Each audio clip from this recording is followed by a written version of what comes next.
O sopro da fé, como uma menina venceu a pneumonite na reunião da CCB. Guilherme seguiu o corredor do hospital com os olhos ardendo de cansaço e as mãos trêmulas. A máscara cirúrgica abafava sua respiração, mas não conseguia conter o desespero. Há 3 semanas, sua filha de 7 anos, Sofia, estava internada com uma pneumonite de hipersensibilidade, uma doença rara e agressiva que inflamava seus pulmões a cada crise. Os médicos tinham sido claros: se não houver melhora nos próximos dias, teremos que considerar medidas mais invasivas. Guilherme ouviu aquelas palavras como um golpe. Ele era um homem simples, trabalhador, dono de uma pequena oficina mecânica em São Paulo. Não tinha plano de saúde, e as contas do hospital já consumiam tudo que ele e a esposa, Mariana, tinham economizado. Mas o pior não era o dinheiro.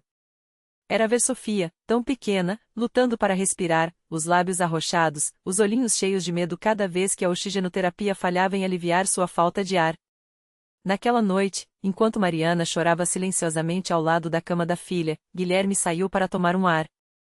Sentou-se num banco do jardim do hospital, escondeu o rosto nas mãos e, pela primeira vez em anos, orou. Não era um homem de fé. Had sido criado em um lar sem religião, e a vida tinha sido dura demais para acreditar em milagres. Mas ali, com o peso do desespero, ele sussurrou: se Deus existe, me ajude. Não sei como, não sei onde, mas me mostre um caminho. No dia seguinte, enquanto Guilherme voltava do trabalho, um senhor de cabelos brancos e ternura no olhar o abordou na parada de ônibus. Vestia uma camisa social simples, sem gravatas ou ostentações, e carregava uma Bíblia desgastada de tanto uso. Bom dia, meu irmão. Vi que o senhor parece carregado de preocupações. Posso ajudar em algo? Disse o homem, com uma voz calma que parecia trazer paz só de ouvi-la. Guilherme, desconfiado, balbuciou uma resposta evasiva, mas o senhor insistiu com gentileza. Meu nome é José. Sou da Congregação Cristã no Brasil. Se o senhor quiser, podemos conversar. Às vezes, um pouco de fé faz diferença onde a medicina não alcança. Guilherme quase riu. Fé?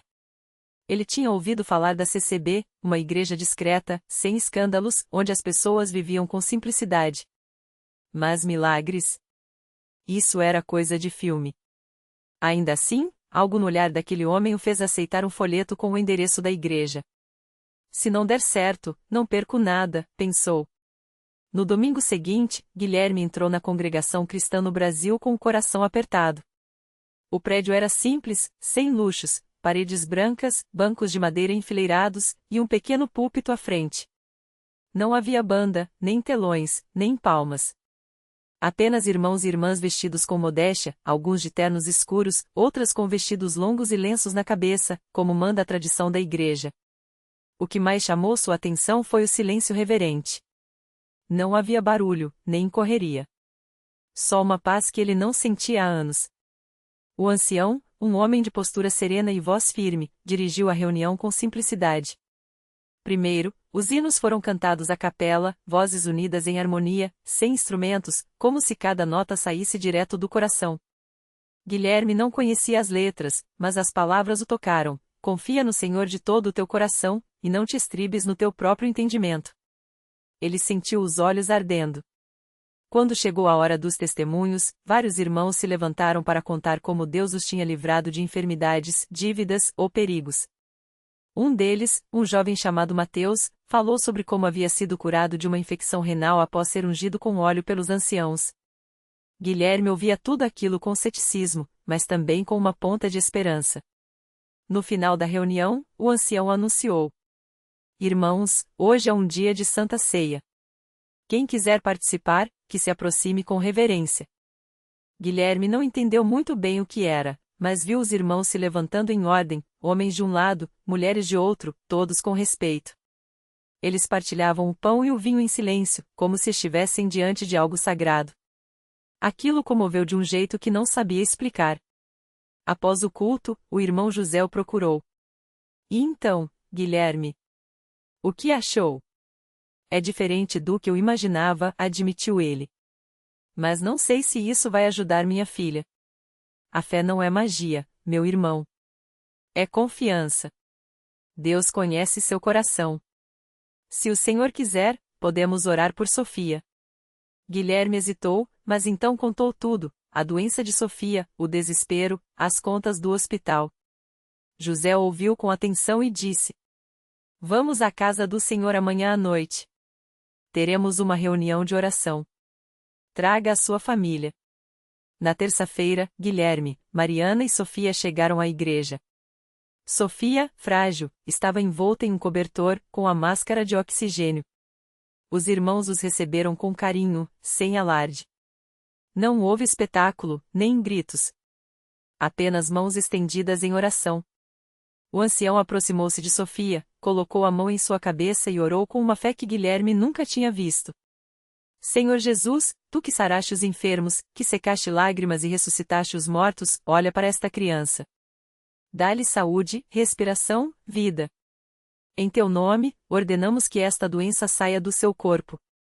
Em seguida, as irmãs se reuniram ao redor de Mariana, orando por sua força. Os homens, incluindo Guilherme, ajoelharam-se e clamaram a Deus com lágrimas. Não eram palavras bonitas, eram súplicas de um coração quebrado. E então, algo aconteceu. Sofia, que há dias mal conseguia respirar sem ajuda, removeu a máscara e disse, com uma voz clara: Papai, estou com fome. Guilherme quase caiu. Os médicos tinham dito que ela não poderia comer nada que não fosse líquido até a inflamação baixar. Mas ali, diante de todos, Sofia pediu um pão. Uma irmã trouxe um pedaço de pão caseiro, e a menina comeu, sorrindo. O ancião sorriu e disse: Deus ouviu nossas orações. Mas vamos confirmar com os médicos, para que a glória seja dele. No dia seguinte, os exames mostraram uma melhora surpreendente. A inflamação nos pulmões de Sofia havia reduzido drasticamente, como se a doença tivesse recuado de uma hora para outra. Os médicos, atônitos, disseram que era inexplicável. Guilherme sabia a explicação. Uma semana depois, Sofia estava em casa, brincando, sem nenhum sintoma. E Guilherme, Mariana e a pequena estavam de volta à congregação cristã no Brasil, dessa vez para algo ainda mais especial, o batismo nas águas. Naquele dia, quando Guilherme emergiu das águas batismais, sentiu que não era apenas a doença de Sofia que havia sido lavada. Era sua incredulidade, seu orgulho, sua teimosia em acreditar que tudo dependia só dele. A lição que ficou. Anos depois, Guilherme, agora um irmão ativo na CCB, costumava contar esse testemunho nas reuniões. Sempre terminava com as mesmas palavras. Aprendi que Deus não precisa de grandes palavras, nem de lugares luxuosos para operar. Ele age onde há um coração sincero e uma igreja que ora com fé. A congregação cristã no Brasil não tem show, não tem fama, não tem nada além do evangelho puro e da confiança em Jesus. E foi ali, na simplicidade, que encontrei o milagre que mudou minha vida. Sofia cresceu saudável, e Guilherme nunca mais duvidou: quando o homem se ajoelha, Deus se levanta. E às vezes, a maior prova de fé não é ver o milagre, mas continuar crendo mesmo quando tudo parece impossível. O dia em que Sofia completou 7 anos foi um marco não só para Guilherme, mas para toda a igreja local. A menina, que os médicos disseram que jamais andaria sem ajuda, correu pelo salão da congregação, os cachos castanhos balançando, enquanto os irmãos sorriam com os olhos brilhantes.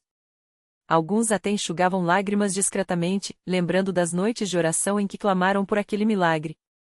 Guilherme, agora um diácono, olhava para a filha com gratidão estampada no rosto. Mas foi quando Sofia subiu no pequeno púlpito de madeira, com a ajuda do pastor, que o silêncio tomou conta do lugar. Com voz firme para uma criança tão pequena, ela disse: Meu papai conta que eu nasci doentinha, que os médicos falavam que eu não ia andar. Mas Jesus me curou. Ela fez uma pausa, como se quisesse ter certeza de que todos estavam ouvindo. E sabe onde? Bem aqui, nessa igrejinha, onde a gente ora juntos. As palavras simples da menina ecoaram como um sermão. Muitos daqueles presentes tinham passado por provações semelhantes: desemprego, doenças, famílias desunidas. E ali, na voz pura de uma criança, eles viam a confirmação de que Deus não havia se esquecido deles. Naquela mesma semana, um casal que há anos frequentava a igreja, mas nunca havia se decidido pela obediência, veio até Guilherme após o culto. O marido, com as mãos trêmulas, segurou a Bíblia e disse: Irmão, a gente viu o que Deus fez na vida da sua filha. Se Ele pode fazer isso, pode mudar a gente também. A gente quer ser batizado. Guilherme os abraçou, sentindo o peso da responsabilidade, ao mesmo tempo, a leveza da graça. Não eram suas palavras que tinham convencido aquele casal, mas o testemunho vivo de um Deus que ainda opera milagres. Os anos passaram, e Sofia se tornou uma jovem cheia de fé. Ela não se cansava de contar sua história para os mais novos, sempre terminando com um sorriso. Se Deus curou minhas perninhas, imagine o que Ele pode fazer no seu coração. E assim, aquele milagre que começou com um pai desesperado ajoelhado em um banco de madeira simples continuou rendendo frutos. Porque na congregação cristã no Brasil, os milagres não são apenas lembranças do passado, são sementes que brotam a cada dia, regadas pela oração, pela obediência e pela certeza de que, quando o homem confia, Deus age. A vida de Sofia e seus pais se transformou completamente após aquele dia. O que antes era uma família marcada pela dor e pela incerteza, agora respirava esperança. A pequena, que outrora arrastava os pés com dificuldade, corria pelos corredores da igreja, brincando com as outras crianças, enquanto os pais, com os olhos brilhando de gratidão, observavam cada passo dela como um novo milagre. Mas Deus não parou por aí. Um domingo, durante o culto, o irmão que presidia fez um pedido especial, que os presentes orassem por uma irmã da congregação que há anos lutava contra uma doença grave. O coração de Guilherme apertou. Ele conhecia aquela família, sabia das noites de choro e das orações que pareciam não ter resposta. Naquele momento, lembra-se das palavras que ouvira anos antes, quando ainda duvidava: a fé não é ver para crer, mas crer para ver. Sem hesitar, ele se levantou e foi até o altar, ajoelhando-se ao lado de outros irmãos. As mãos unidas, as vozes se elevando em súplica, e então, como um sopro do céu, uma paz inexplicável encheu o lugar. Na semana seguinte, os médicos ficaram estarrecidos, os exames da irmã não mostravam mais sinal da doença. Os médicos chamaram de a remissão espontânea, mas todos na igreja sabiam, era a mão de Deus agindo mais uma vez. Sofia, agora com 12 anos, testemunhou tudo aquilo. Ela via como sua história se repetia na vida de outros, como se Deus usasse seu milagre para acender uma chama em quem ainda duvidava. Certa vez, uma visita à igreja, uma senhora idosa com o rosto marcado pelo cansaço da vida, aproximou-se dela depois do culto. Minha neta nasceu com um problema no coração, confessou, com a voz trêmula. Os médicos dizem que não há jeito. Mas eu ouvi você falando hoje, e algo dentro de mim disse que eu tinha que vir aqui. Sofia sorriu, daquele jeito doce que só quem já viu o impossível tornar-se possível tem. Ela pegou a mão da senhora e, com uma fé que parecia maior que ela mesma, disse: Vovó, Deus curou minhas pernas quando todo mundo dizia que era impossível. Ele não mudou. Se a senhora acreditar, ele vai fazer o mesmo pela sua neta. E assim, mais uma família se ajoelhou naqueles bancos de madeira, derramando lágrimas e fé. Dias depois, a notícia se espalhou: a menina, após novos exames, teve uma melhora inexplicável. Os médicos ficaram perplexos, mas na congregação, todos sabiam que era mais um sinal de que Deus continua a operar entre os seus. Guilherme, agora um obreiro dedicado, muitas vezes olhava para trás e via o caminho que havia percorrido. De um homem cheio de dúvidas a um servo firme, de um pai desesperado a um testemunha viva do poder de Deus. Sua esposa, que antes chorava em silêncio, agora cantava nos cultos com uma alegria que transbordava. E Sofia? Ela crescia não apenas em estatura, mas em graça, tornando-se um farol para muitos que ainda buscavam um milagre. Porque na congregação cristã no Brasil, os milagres não são apenas histórias que se contam, são realidades que se vivem. E cada vida transformada é um convite para que mais corações se abram, confiando que, quando o homem se humilha, Deus se agiganta. E assim, a fé continua a florescer, gerando frutos que o mundo não pode explicar, mas que os fiéis reconhecem como a assinatura do Pai. A vida de Marcos e sua família tinha se tornado um testemunho vivo dentro da congregação. Não passava um culto sequer sem que alguém se aproximasse deles para ouvir mais detalhes sobre como Deus havia tocado Sofia. Muitas mães, com os olhos cheios de lágrimas, pediam que ele orasse por seus filhos doentes. Homens que antes se afastavam da igreja, agora vinham com o coração partido, confessando que também precisavam daquela mesma fé. Um domingo à tarde, depois do culto, um casal se aproximou com timidez. Era João e Ana, pais de um menino de 7 anos chamado Lucas, que há 2 anos lutava contra uma doença rara que os médicos não conseguiam controlar. As crises eram tão fortes que, às vezes, o garoto ficava dias sem conseguir se levantar. Ana, com a voz trêmula, segurou a mão de Marcos e perguntou: Irmão, como você conseguiu ter tanta fé? Nós já oramos tanto, já levamos Lucas em tantos lugares, mas parece que Deus não nos ouve. Marcos olhou para os dois com uma compaixão que só quem já tinha passado pelo vale da sombra da morte poderia entender. Ele colocou a mão no ombro de João e respondeu: Deus ouve, irmão. Ele ouve cada suspiro, cada lágrima. Mas às vezes ele quer que a gente aprenda a confiar nele de um jeito que vai além do que a gente entende. Eu também pensei que Deus tinha me abandonado. Mas foi no momento em que eu me entreguei de verdade, sem exigir respostas, que ele agiu. E então Marcos contou como, naqueles dias mais escuros, ele tinha se ajoelhado no templo vazio, depois de todos irem embora, e chorado até não ter mais forças. Como tinha dito a Deus que, mesmo que Sofia não fosse curada, ele continuaria servindo. Foi ali, naquele ato de rendição total, que algo mudou. Ana chorava enquanto ouvia. João, que sempre tinha sido um homem duro, de poucas palavras, agora tinha os olhos vermelhos. E se a gente fizer igual? Se a gente se entregar assim? Ele perguntou, com a voz quebrada. Marcos sorriu e disse: Então vocês vão ver o milagre de Deus. Não como a gente quer, não no tempo que a gente marca, mas do jeito dele. E vai ser perfeito. Naquela mesma noite, durante a reunião de oração, a igreja inteira se uniu em favor de Lucas. As mãos se levantaram, as vozes se juntaram em súplica, e o choro de Ana ecoou entre os irmãos.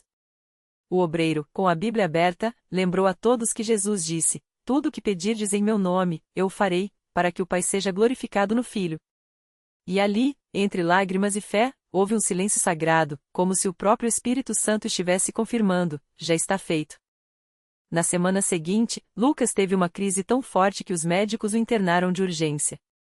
Ana e João, mesmo com o coração apertado, se ajoelharam ao lado da cama do filho e oraram com uma fé que não tinham antes. Não era uma fé sem medo, mas uma fé que escolheu confiar mesmo quando tudo parecia perdido. E então, no terceiro dia, algo inesperado aconteceu. Os exames começaram a mostrar melhoras que os médicos não conseguiram explicar. A inflamação que antes não respondia a nenhum remédio começou a diminuir. Os sinais vitais se estabilizaram.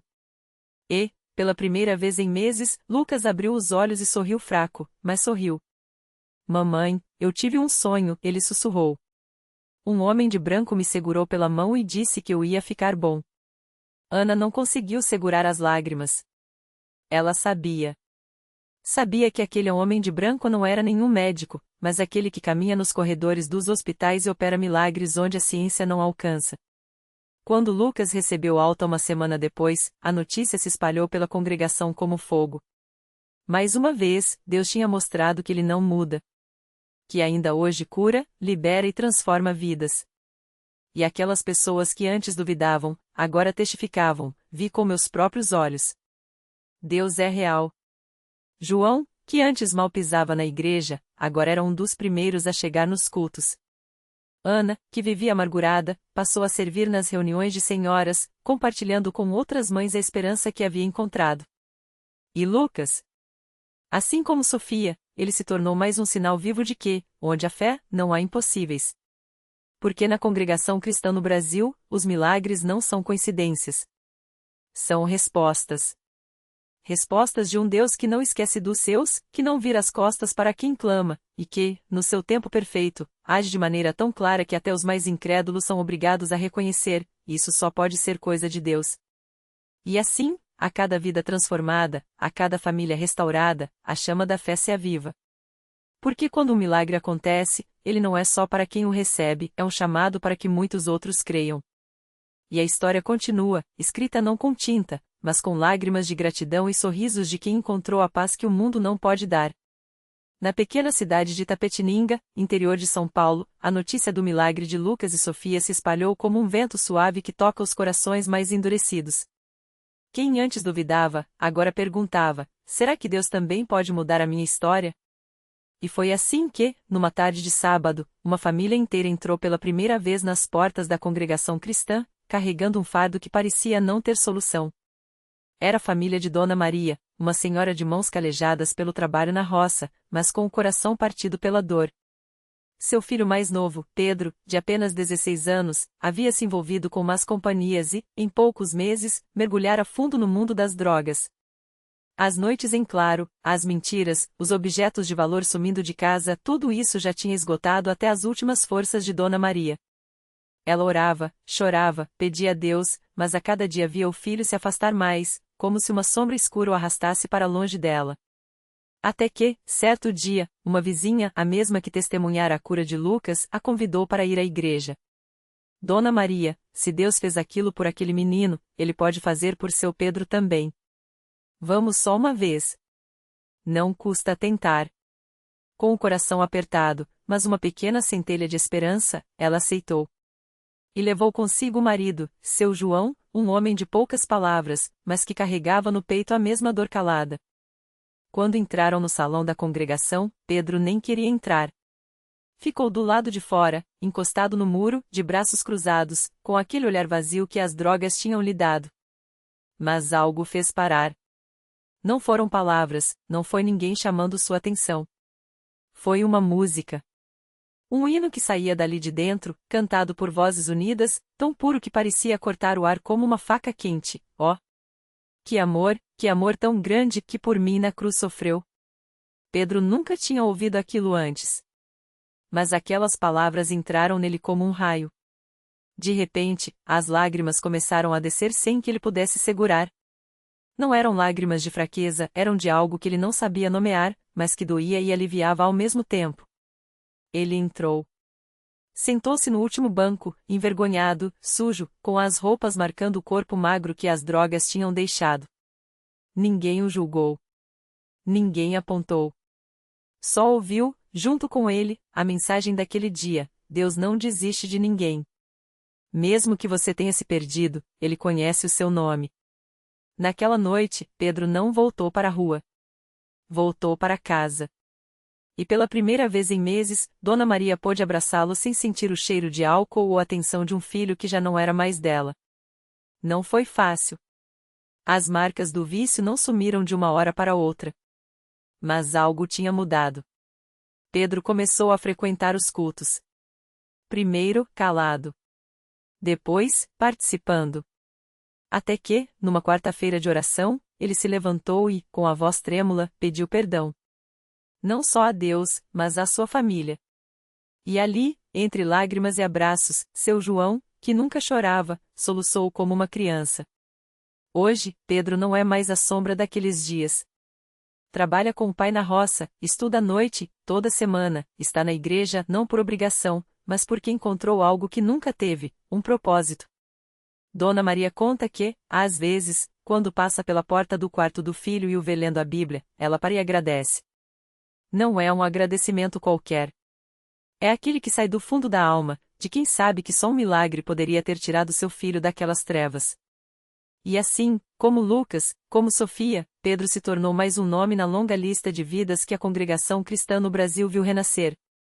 Porque ali, entre aquelas quatro paredes sagradas, não há casos perdidos. Há só almas que Deus ainda não terminou de escrever sua história. E quando Ele põe a mão, não há vício que resista, não há dor que não seja sarada, não há família que não possa ser restaurada. Porque milagre não é só curar o corpo. Milagre é devolver a esperança.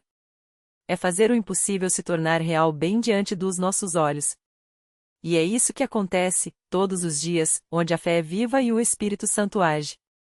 A história de Pedro é só mais uma prova de que, quando Deus resolve agir, nem o passado mais sombrio pode segurar a bênção que Ele tem preparado. O último capítulo da redenção. Aquela noite, Pedro entrou em casa com os olhos úmidos, mas o coração leve. Entre as mãos, trazia não apenas a Bíblia que ganhará na congregação, mas também o certificado de conclusão do programa de recuperação, um papel simples, mas que valia mais que qualquer diploma. Sua mãe, que há anos rezava em silêncio, o abraçou sem palavras, sentindo no peito do filho o ritmo firme de um coração finalmente livre. O cheiro de café fresco se misturava ao perfume de jasmim que ela sempre usava, como se a própria casa respirasse alívio. No quarto, Pedro abriu a gaveta onde guardava as lembranças do passado, fotos rasgadas, cartões de clínicas, bilhetes de despedida nunca enviados. Um a um, os pegou e os levou até a lareira. Enquanto as chamas consumiam aqueles vestígios, ele sussurrou: aqui se fecha um ciclo. Agora, começa o que Deus já escreveu para mim. A lição que fica. Milagres não são apenas relâmpagos no céu ou mares que se abrem. Às vezes, são as mãos trêmulas de um pai que volta a segurar as do filho sem medo, o silêncio de uma mãe que, pela primeira vez em anos, dorme sem pesadelos, ou o sorriso de um jovem que redescobre o gosto da luz. Pedro aprendeu que a redenção não apaga o passado, ela o transforma em testemunho. Suas cicatrizes não eram mais vergonha, mas mapas de uma jornada onde Deus o encontrou no fundo do poço e disse: aqui não é seu fim. É seu recomeço. A vida lhe ensinou que a fé não é a ausência de tempestades, mas a certeza de que há um porto mesmo quando não vemos a costa. E que, nas mãos de Deus, até as histórias mais quebradas podem se tornar mosaicos de graça. Porque no final, o maior milagre não foi Pedro ter saído das trevas. Foi ele escolher ficar na luz.